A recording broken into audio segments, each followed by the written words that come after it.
Olá, a paz e a graça do Senhor Jesus. Vamos voltar à leitura. Nós estamos em Apocalipse, no capítulo 6 e no verso 5. Vem nos acompanhar. Pega a sua escritura e vamos à leitura.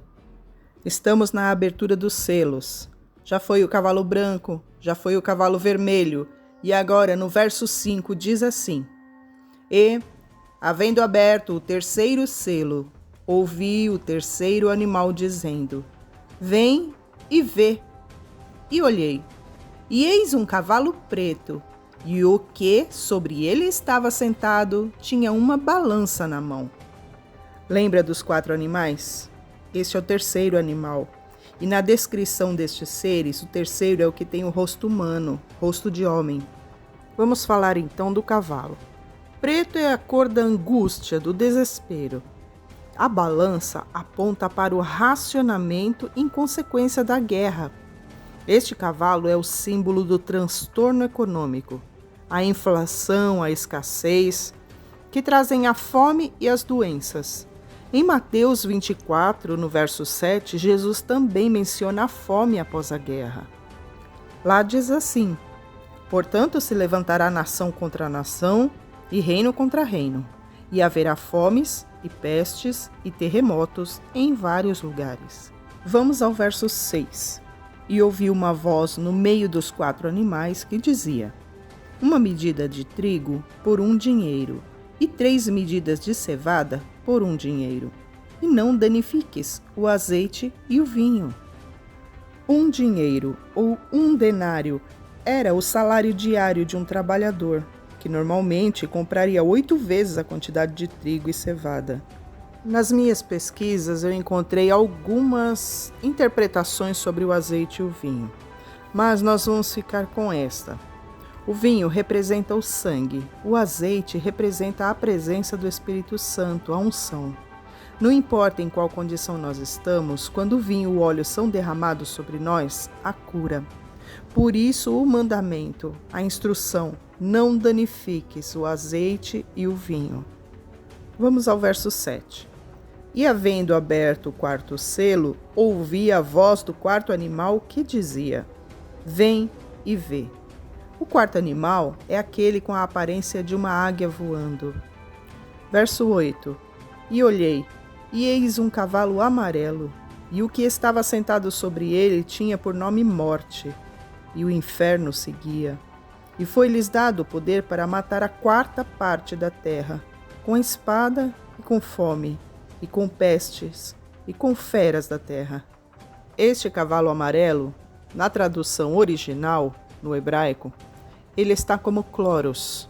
Então, na verdade, ele não seria amarelo, ele seria esverdeado, ou um amarelo esverdeado, que vem representando a falta da saúde, a doença, a enfermidade. E o nome do cavaleiro já diz muita coisa: a morte. Este cavalo é a consequência dos primeiros. Ele é o último deles. Depois do que passaram, ficaram doentes e muitos, ou seja, a 4ª parte morreram. O problema é que o inferno vinha atrás, ou seja, eles morrem sem salvação. Não só com doenças. No final deste versículo, nós vemos que ele tem 4 formas de morte: a espada, a fome, a peste e as feras da terra. O que seriam as feras da terra? Animais selvagens vão invadir as cidades? Bom, terminando os 4 cavaleiros, vamos ao verso 9. E havendo aberto o 5º selo, vi debaixo do altar as almas dos que foram mortos por amor da palavra de Deus e por amor do testemunho que deram. Onde estavam essas almas? Debaixo do altar. Em sacrifícios antigos, o sangue que simbolizava a vida era derramado na base do altar. Então João viu as almas que foram sacrificadas por amor à palavra de Deus, por amor ao testemunho que deram. E o que elas estavam fazendo? Verso 10. E clamavam com grande voz, dizendo: Até quando, ó verdadeiro e santo dominador, não julgas e vingas o nosso sangue dos que habitam sobre a terra? Eles estão orando, estão clamando com grande voz. estão pedindo pela justiça de Deus e não por vingança. Não por uma vingança pessoal, mas pela justiça divina. E qual foi a resposta a estas almas? Verso 11: E a cada um foi dado uma comprida veste branca, e foi-lhes dito que repousassem ainda por um pouco de tempo, até que também se completasse o número dos seus conservos e seus irmãos que haviam de ser mortos como eles foram. A veste branca representa pureza, vitória. E o fato deles ter que repousar ainda é porque Deus retarda pacientemente o juízo final para dar aos malfeitores a oportunidade de se arrependerem. Mesmo que os seus santos continuem sofrendo, Deus está preocupado com a justiça, mas ainda mais com a misericórdia.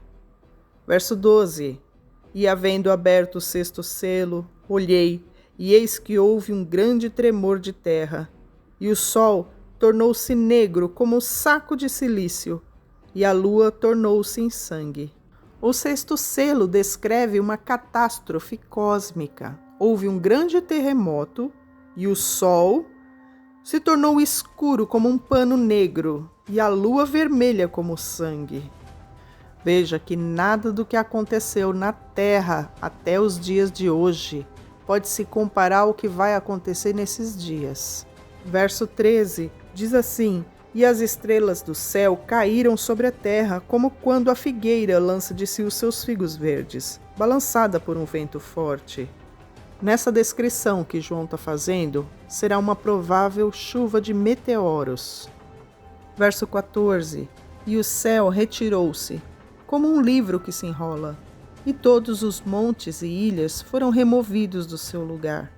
A imagem do céu se enrolando descreve o desaparecimento deste céu que nós conhecemos, e até os montes e ilhas inteiros sentiram. Somente Deus, o Criador de tudo, teria força suficiente para mover todos os montes e todas as ilhas. É o Senhor mostrando quem está no controle. Verso 15: E os reis da terra, e os grandes, e os ricos, e os tribunos, e os poderosos, e todo servo, todo livre, se esconderam nas cavernas e nas rochas das montanhas.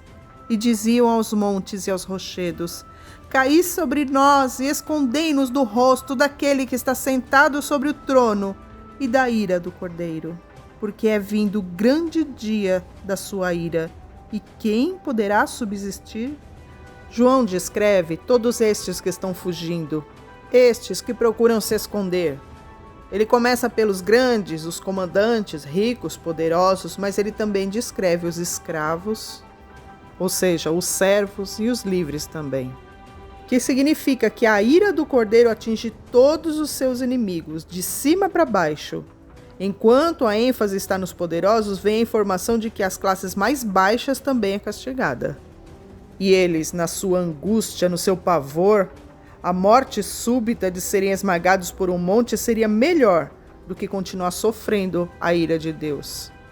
Há uma descrição semelhante no livro de Isaías, no capítulo 2, no verso 10, que diz assim: Vai, entra nas rochas e esconde-te no pó da presença espantosa do Senhor e da glória da sua majestade. No mesmo capítulo de Isaías, do verso 19 ao 22, diz assim: Então os homens se meterão nas concavidades das rochas e nas cavernas da terra, por causa da presença espantosa do Senhor e por causa da glória da sua majestade, quando ele se levantar para assombrar a terra. Naquele dia os homens lançarão às toupeiras e aos morcegos os seus ídolos de prata e os seus ídolos de ouro, que fizeram para ante eles se prostrarem. E meter-se-ão pelas fendas das rochas e pelas cavernas das penhas, por causa da presença espantosa do Senhor e por causa da glória da sua majestade, quando ele se levantar para assombrar a terra. Voltando ao livro de Apocalipse, foi o que aconteceu. No verso 16, quando eles pedem para que os montes caiam sobre eles, eles buscando a morte, porque o pavor da ira do Cordeiro está muito grande dentro deles. E no verso 17, eles descrevem que esse dia é o grande dia da ira do Senhor. Amém? E pausamos a nossa leitura no final do capítulo 6.